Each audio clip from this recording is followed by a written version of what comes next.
Praise Lord, praise Lord, praise Lord. Hallelujah, hallelujah, hallelujah. सबको जय मसीह की। परमेश्वर, हमारा परमेश्वर जो चाहता है कि हर मनुष्य फलदार पौधों की तरह फलदार हो, चाहे वो सीधा हो, टेढ़ा मेढ़ा हो, इससे कोई फर्क नहीं पड़ता, क्योंकि फल परमेश्वर की ओर से लगता है। आज के सुसमाचार के लिए परमेश्वर की बेटी प्रार्थना करेगी। सबको जय मसीह की। परमेश्वर आप सबके साथ है और आप सबसे बहुत प्रेम करता है। Hallelujah, hallelujah. महान परमेश्वर, सर्वशक्तिमान ईश्वर, जमीन आसमान दे मालिक ते खालिक, तुहाडा धन्नवाद, तुहाडा शुक्र करदे स्वामी अज दे सुंदर दिन लई, सुंदर समय लई, सुंदर सुबह लई पिता जी, जो साड़ियां जिंदगियां च बख्शी प्रभु, खुशियां ते आनंद दा दिन बख्शिया, तंदुरुस्ती दित्ती पिता जी, और अपने कदमां च बैठण लई अपना फजल बख्शिया प्रभु। ये सब तुहाडी दया, तुहाडी किरपा मेरे पिता परमेश्वर। तुहाडी बेटी हृदय तो तुहाडा धन्नवाद, तुहाडा शुक्र करदी स्वामी। सचमुच खुदा जो हर रोज़ सेवा बख्शी प्रभु, वचन दिते प्रचार करना, उस लिए भी तुहाडा धन्नवाद, तुहाडा शुक्र करते हैं। हुण बेनती करदी तुसीं अपने वचन के अनुसार साडे विचकार आओ और वचन पढ़ने प्रचार करने साडा मूँह बन के बोलो पिता जी, ताकि तुहाडा दिता वचन तुहाडी इच्छा के मुताबिक मेरे पिता परमेश्वर दुनिया की शोर तक पहुँचे, लोग सुनन और सच्चाई नूं जानन प्रभु। तुहाडा धन्नवाद, तुहाडा शुक्र करदे हां प्रार्थना सुनन लई। प्रार्थना प्रभु जीसस के समर्थी ते पवित्र नाम विच मंग लैंदे हां, आमीन। आमीन, हालेलुया, प्रेज लॉर्ड। अब सुनिए, परमेश्वर के जो पेड़ हैं वो कैसे भी क्यों ना हो, सीधे हों, टेढ़े मेढ़े हों, झुके हुए हों, छोटे हों, बड़े हों, अगर वो फलदार हैं तो वो परमेश्वर के लिए एक आशीष से भरे हुए हैं। हालेलुया। और इसी तरह परमेश्वर चाहता है कि उसके लोग जो उसके मार्गों पर चलते हैं, दौड़ते हैं, उसको मानते हैं, वो चाहे कैसे भी क्यों ना हो, टेढ़े हों, सीधे हों, यानी कि चाहे वो अंगहीन क्यों ना हो, कुछ भी क्यों ना हो, अंधे हो, काने हो, बहरे हो, चाहे सारी बातों से भरपूर क्यों ना हो, वो परमेश्वर के दिए हुए फलों से भरपूर हो, शांतिदायक बातें करते हो, प्रेम से एक दूसरे की बात सुनते हो, लड़ाई झगड़ा कभी ना करते हो, चुगली निंदा कभी ना करते हो, और परमेश्वर की 10 आज्ञाएं जो फल हैं वो उनके बीच में दिखाई देती हो। हालेलुया। अब सुनिए, वो कहता है तो मुझे छोड़कर दूसरों को ईश्वर करके ना मानना, यानी कि परमेश्वर एक ही है, उसकी जगह कोई नहीं ले सकता। उसकी जगह पर अगर आप मनुष्य को ईश्वर करेंगे तो आप गुनाह पाप करेंगे। फिर वो कहता है तू अपने लिए कोई मूर्ति खोद कर मत बनाना। ये संसार मूर्तों से भरा हुआ है और पत्थरों की पूजा करता है, लेकिन जीवित परमेश्वर एक ही है। हालेलुया। अब सुनिए, वो कहता है तू अपने परमेश्वर का नाम व्यर्थ मत लेना। इसीलिए उसने कहा था कि 6 दिन काम करो और 7वें दिन परमेश्वर की हुजूरी में आ जाओ। हृदय में रखो, लेकिन उसको यूं ही लोगों को मत बताओ। जो नहीं माने, यानी कि इधर से सुनकर इधर से निकाल देते हैं, उनको दोबारा मत बताओ। अपने हृदय में प्रार्थना करो, उसके कान खुल जाएं। हालेलुया। अब सुनिए, वो कहता है कि विश्राम दिन को पवित्र मानने के लिए स्मरण करना। विश्राम दिन कौन सा होता है? विश्राम दिन जिस दिन हम चर्च कलीसिया जाते हैं, वो विश्राम का दिन है। हम कोई काम नहीं कर सकते उस दिन। वैसे तो खाना भी नहीं बना सकते, चाय भी नहीं बना सकते, आग भी नहीं जला सकते, लेकिन समय के हिसाब से लोगों ने अपनी मर्जी करनी शुरू कर दी। हालेलुया। वो कहता है इसीलिए कि ये विश्राम का दिन है, परमेश्वर विश्राम कर रहा है, इसमें कोई खलल नहीं पड़ना चाहिए। कोई रुकावट नहीं आनी चाहिए। केवल परमेश्वर के भजन और वचन का इस्तेमाल करना चाहिए, वही आपके लिए भोजन होना चाहिए। हालेलुया। सुनिए, वो कहता है तू अपने पिता और अपनी माता का आदर करना। आज के ज़माने में माता पिता को वचन के अनुसार उसमें लिखा है कुर्बान कर देते हैं, उनका हिस्सा भी कुर्बान कर देते हैं, उनको बोलते हैं घर से निकल जाओ। लेकिन परमेश्वर कहता है अगर आशीष पानी है, अगर उसको अपना पिता समझते हो तो अपने शारीरिक माता पिता को भी वही दर्जा दो, उनका आदर सत्कार करो, उनकी सेवा करो, चाहे वो बीमार हों, कमज़ोर हों, टेढ़े मेढ़े हों, इसकी जिक्र मत करो। अब सुनिए, वो कहता है तो खून ना करना। खून करने का मतलब है कि किसी हृदय को दुखा दिया तो वो भी खून करना है, किसी मन पर चोट लगाई वो भी खून करना है। वैसे तो खून करना है किसी को गोली मारना, छुरी मारना, मार देना, कत्ल कर देना, लेकिन खून करना, किसी को हृदय को दुखाना भी खून करना है। अब सुनिए, वो कहता है तो व्यभिचार ना करना। शारीरिक व्यभिचार परमेश्वर ने मना किया था, लेकिन यीशु कहता है कि तू आंखों से भी किसी को बुरी निगाह से देख लेता है तो तूने व्यभिचार कर लिया। तेरा शरीर गंदा हो गया, अशुद्ध हो गया, तू परमेश्वर के लायक नहीं रहा। कोशिश करो, अपनी आंखों को शुद्ध करो। कहता है तेरी आंखें शुद्ध हैं, तेरा सारा शरीर निर्मल है। हालेलुया। सुनिए, कहता है तू चोरी मत करना। चोरी ना करना। चोरी किस बात की होती है? धन दौलत की नहीं, किसी का हक, यानी कि जैसे हम काम करते हैं, हम उससे पैसे लेते हैं लेकिन उसका काम नहीं करते, ये भी चोरी है। लेकिन किसी के घर में सेंध लगाना, चोरी करना, वो भी चोरी है। चोरी चाहे इतनी है चाहे इतनी बड़ी है, सजा सबकी एक ही है। अब सुनिए, कहता है तू किसी के विरुद्ध झूठी साक्षी ना देना। क्यों कहता है? तुम किसी को जानते नहीं, कोई पूछता है ये बताइए मनुष्य कैसा है, आप कहते हैं ये बहुत बुरा है, आलसी है, पेटू है, शराबी है, झूठ बोलता है, गालियां देता है, बद दिमाग है, व्यभिचारी है, पखंडी है, कुछ भी आप बोल देते हैं। आपको क्या हक था उसके बारे में बोलने के लिए? आपने क्यों बोला उसके विरोध में ऐसी बातें? किसी की चुगली निंदा मत करो, सबसे बड़ा घोर अपराध है। अपने मुंह को गंदा करना, ये जुबान परमेश्वर ने दी है शुद्ध बोलने के लिए। सुनिए, वो कहता है किसी के घर का लालच ना करना। आजकल हर कोई चाहता है कि जिसका घर बढ़िया बना है उसको बेच दो। वो फॉरेन गया है, उसका घर पीछे से बेच दो या अपने घर में मिला लो।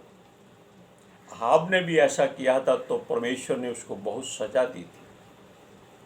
उसने गरीब को मरवाकर अपनी पत्नी के कहने पर उसके खेत की बारी संभाल ली थी। ये नहीं होना चाहिए। ये बातों से आप जान लीजिए कि आप जैसे भी हैं परमेश्वर को पसंद हैं, लेकिन आपका हृदय, आंखें, कान, जुबान ये शुद्ध होने चाहिए। बाकी शरीर इनके हिसाब से चलता है। जैसे एक गाड़ी स्टीयरिंग से, गियर से, क्लच से, ब्रेक से चलाई जाती है और हॉर्न भी बजाया जाता है, वैसे ही ये जो ऊपर का आपका हिस्सा है ये आपके लिए एक वो है जिसके आप ड्राइव करते हैं। इसको जिधर मोड़ोगे शरीर उधर जाएगा। हालेलुया। अब सुनिए, परमेश्वर के अभिषेक से भरपूर होना चाहिए। जैसे सोने चांदी के बर्तनों में खाना खाने वाले धनी नहीं होते। अगर वो बीमार हो तो सोने की थाली में खाकर क्या करेंगे? किसी काम का नहीं। चांदी की थाली में खाएंगे क्या करेंगे अगर निवाला ही अंदर नहीं जाएगा? ये सब दिखावा और पखंड की बातें। ये समा निकल चुका है। अब सुनिए, सारे जन जो भी परमेश्वर की ओर मुड़े हुए हैं, उनको मानते हैं, वो अपना मन परमेश्वर की ओर लगा दे, वो सीधे हो जाएंगे। शारीरिक सीधापन नहीं देखना हमको, हम बीमार हैं ये नहीं देखना हमको। हमारे मन की डोर उसके हाथ में है, उसको हमने सीधा रखना है, ताकि हमारी पतंग, जो हमारी आशा उम्मीद है, वो परमेश्वर के हृदय को जाकर छूती रहे। हालेलुया। सुनिए, ये लोग दूसरों को तृप्त करें, वो ज़्यादा फलदार होता है, क्योंकि हम वचन बहुत बार बता चुके हैं कि लेने से देना भला है। अब देखिए, संसार में कोई भी फलदार पेड़ अपना फल तोड़कर नहीं खाता। कभी आप साबित कर दीजिए, हम जैसा आप कहेंगे हम आपकी बात मानेंगे। ये दावा है, कोई पेड़ अपना फल तोड़कर नहीं खाता, लेकिन मनुष्य अपने बच्चों तक को खा जाता है। फिर कहता है कि संसार के वचनों की तरह आपको धर्मी और न्यायी बनना है। कहाँ का ये कानून है? आप कौन होते हैं धर्मी कहने वाले अपने आप को, न्यायी बनाने वाले अपने आप को? अब सुनिए, परमेश्वर के अभिषेक से भरे हुए परमेश्वर के पेड़ पौधे, हर तरह का पौधा पवित्र शास्त्र में जिक्र है। हर तरह का पौधा। एक सबसे ज़्यादा बढ़िया पौधा है अंजीर का, वो परमेश्वर को बहुत पसंद है। उसके बाद आता है नंबर खजूर का। लोग कहते हैं कि खजूर टेढ़ा मेढ़ा हो तो वो अच्छा नहीं होता। फल तो उसका देखना है हमें। खजूर के पेड़ से हमें क्या वास्ता? उसकी लकड़ी किसी काम नहीं आती, लेकिन उसका फल हर काम में आता है। जीवन के जीने के लिए वो फल ऐसा है कि आप खाएं, आपकी आंखें खुल जाएंगी, आपकी रोशनी बढ़ जाएगी। अरब कंट्रियों में, यानी कि जितने भी दुबई वगैरह, अरब कंट्री, कुवैत, ये मुझे ज़्यादा नाम नहीं आते, इन कंट्रियों में रेगिस्तान है, लेकिन यहाँ फल कौन सा होता है? खजूर का। क्यों होता है?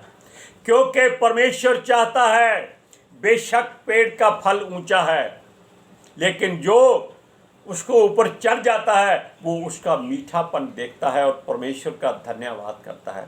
वो नीचे ना देखे, आराम से नीचे उतर जाए, कोई चिंता नहीं। लेकिन अगर चाहते हैं ये पेड़ टेढ़ा है, इसके जैसी हम गवाही नहीं दे सकते, किसी के बराबरी नहीं कर सकते, ये गलत बात है। वचन में लिखा है, तुम खजूर की पेड़ की तरह फलो फूलो। क्यों लिखा है? ताकि आप जितने भी टेढ़े मेढ़े हो, सख्त हो, उसका पेड़ बहुत खुरदरा होता है, लेकिन उसके फल की तरह आप भी मीठे रहो। कोई भी आपको देखे और आपके साथ बात करे, आपको चखना चाहे, उसका मतलब है कि आपसे बातें सुनना चाहे। हालेलुया। अब देखिए, हर पेड़ जो फलदार है वो झुककर ही फल देता है, क्योंकि वो फलों से लदा हुआ कभी सीधा खड़ा नहीं रह सकता। अगर खजूर का पेड़ झुक गया है, टेढ़ा है, तो कोई बुरी बात नहीं है। ये हम इसलिए कह रहे हैं कि लोग प्रचार करते हैं कि खजूर के पेड़ की तरह सीधे रहो। अगर खजूर का पेड़ टेढ़ा मेढ़ा है तो किसी काम का नहीं है, ये गलत बात है। खजूर के फल की तरह मीठे रहो। उसके लिए मेहनत करनी पड़ती है, उसके फल खाने के लिए जान जोखिम में डालनी पड़ती है। और यही परमेश्वर हमसे चाहता है कि हम फलदार हो। हमारे जैसा बनने के लिए दूसरों को मेहनत करनी पड़े। मनुष्य की बात नहीं करता। जब आप परमेश्वर में एक हो जाते हैं तो परमेश्वर आप में एक हो जाता है। हालेलुया। अब सुनिए, इन बातों का मतलब है कि पेड़ों की नाई फलदार बनो। अपना फल खुद मत खाओ, दूसरों के लिए रखो। उसका पेड़ सीधा हो टेढ़ा हो, इसकी चिंता मत करो। आप अंगहीन हैं, कोई बात नहीं। आप खजूर की तरह ही दिखाई देंगे अगर आपके फल मीठे हैं। Hallelujah, praise Lord. फिर भी हम आपको ये वचन पहले एक बार पढ़ा देते हैं। भजन संहिता 92 का 12वां वचन। धर्मी लोग खजूर के समान फूले फलेंगे और लबानोन के देवदार के समान बढ़ते रहेंगे। अब देखिए, दो बातें हैं। लबानोन का पेड़ जब देवदार होता है, उसकी लकड़ी बहुत ही बढ़िया और काम में आने वाली होती है। उसके हर तरह से दरवाजे वगैरह खिड़कियां बनते हैं, हर काम में वो काम आती है। वो बहुत लंबे लंबे पेड़ होते हैं। क्या उसका भी तो कोई हिस्सा काम आता है? क्या वो पेड़ कहता है कि हमारी लकड़ी को मत छेलो, मत काटो? नहीं, वो कहता है तुम्हारे लिए परमेश्वर ने हमें तैयार किया है, हमें काटो, अपना घर बनाओ। और खजूर का पेड़ कहता है हमें खाओ। पेड़ को खाने का मतलब है उसके फल खाने हैं, लकड़ी को नहीं खाना। अब देखिए, क्योंकि उपजाऊ जमीन रेगिस्तान में नहीं होती, लेकिन लबानोन ऐसा जंगल है जो परमेश्वर का बनाया हुआ है, जहां देवदार के पेड़ इतने ऊंचे होते हैं कि आप ऊंचा देखें तो आपकी टोपी गिर जाएगी। हालेलुया। वैसे खजूर के पेड़ भी बहुत लंबे ऊंचे होते हैं। अब सुनिए, वो कभी झुकते नहीं हैं, वो टेढ़े मेढ़े नहीं होते। लोग उनको काट डालते हैं। क्यों? जो एकदम सीधा और अकड़ के रहेगा वो नीचे देखकर नहीं चलेगा, वो गिर जाएगा। अगर किसी के ऊपर गिरा तो वो उसको मारेंगे, ऐसा होता है। लेकिन अगर पेड़ फलदार है, वो झुका हुआ है, आपको जरूरत नहीं है उसके ऊपर चढ़ने की। आप उसको रस्सी से किसी तरह से बांधकर नीचे खींचिए, फल खाइए, छोड़ दीजिए। पेड़ को मत काटिए, फलदार पेड़ को मत काटिए। आजकल कोई फलदार पेड़ लगाता ही नहीं, केवल डेक और डकाणु और हरियाली वाले पौधे लगाते जाते हैं। ये संसार में बढ़ती चाल जाती है। या कांटों वाले पौधे लगाते जाते हैं, घर में शान होती है, उसको वो अपनी शान समझते हैं, क्योंकि वो पौधे महंगे मिलते हैं। कटीली झाड़ियाँ, परमेश्वर का वचन भी कहता है कि तुम्हारे जीवन में ऊंट कटारे बीजे जाएंगे। किसके? जो परमेश्वर के लिए फलदार नहीं है। और ये लोग खुद अपने घरों में ऊंट कटारे उगाते हैं, जो बच्चे छू नहीं सकते। अगर छू ले, उनके कांटे खुजली पैदा कर देते। हालेलुया। सुनिए, ये खजूर के पेड़ रेतीले इलाकों में उगते हैं, जहां उजाड़ होता है, जहां पानी नहीं होता। फिर भी ये सबसे मीठा फल देते हैं। इसी तरह परमेश्वर के लोग अगर चारों तरफ से बुराई से घिरे हुए हों, भरे हुए नहीं, घिरे हुए हों, वो अपनी अच्छाई से सारी बुराई को नाश कर सकते हैं। क्यों? उनके अंदर ऐसी आग होती है जो परमेश्वर की ओर से होती है। उनकी जुबान पे ऐसी मिठास होती है जो खजूर के पेड़ के फल की तरह होती है। और उनका शरीर देवदार की तरह ना हो, लेकिन फले उसी तरह, तंदुरुस्त रहे उसकी तरह। हालेलुया। अब सुनिए, जैसे जैसे हम परमेश्वर के उन पेड़ों के फल खाकर या उनके पेड़ों की लकड़ी लेकर इस्तेमाल करते हैं, हम उसको धन्य कहते हैं। किसको? परमेश्वर को धन्य, जिसने ये फल दिया। पेड़ धन्य नहीं है, धन्य केवल परमेश्वर है, जिसने वो हमारी जरूरतों को पूरा करने के लिए ये सब कुछ दिया है। सुनिए, हर पेड़ जो हरा भरा है, बहुत बड़ा है, जिसको आजकल पीपल का या बोहड़ का दरख्त बोलते हैं, वट वृक्ष, जब आंधी आती है तो ये पेड़ आंधी को रोकने की कोशिश करते हैं। इनमें फल कोई नहीं होता और आंधी इनको जड़ से उखाड़ कर फेंक देती है। और खजूर के और देवदार के पेड़, वो सीधे हों टेढ़े हों, जितनी मर्जी आंधी आ जाए उसके चारों तरफ से निकल कर आगे चली जाती है, वो उसको रोकते नहीं हैं। वो जानते हैं कि अगर कुछ रुकावट की तो ये जड़ से उखाड़ देगी। Hallelujah, praise Lord. सुनो, देवदारों की तरह हम बड़े होते जाएंगे, शरीर में नहीं आत्मा में बढ़ते जाएंगे। परमेश्वर के वचन की भरपूरी यानी कि खजूर के फलों की भरपूरी हम में होती जाएगी। हालेलुया। अब कभी मत कहिएगा कि खजूर का पेड़ टेढ़ा है, ये किसी काम का नहीं है। आपको एक बात बताएं कि कई ऐसे पास्टर, परमेश्वर के चरवाहे, संत, नबी हैं जो अंगहीन हैं। सबसे बड़ा नाम पास्टर निक का आता है, जिसके बचपन से, जन्म से हाथ पैर ही नहीं है, और वो आजकल लाखों लोगों में प्रचार करता है। शादीशुदा है, उसके बच्चे हैं, बीवी है, उसकी बीवी उसको पीछे टोकरी में डालकर घुमाती फिराती। कितनी धन्य है वो। उसको फल कौन सा मिला? खजूर से भी ज़्यादा मीठा रस वाला, परमेश्वर के वचनों से भरा हुआ। कई लोग हैं, हमारे एक पास्टर जी हैं, हमारे मित्र भी हैं, भतीजे भी हैं, उनका नाम है रंजीव कई। उनका एक पैर टेढ़ा है, लेकिन वो कभी परमेश्वर के वचन में अपनी कमजोरी को नहीं बताता।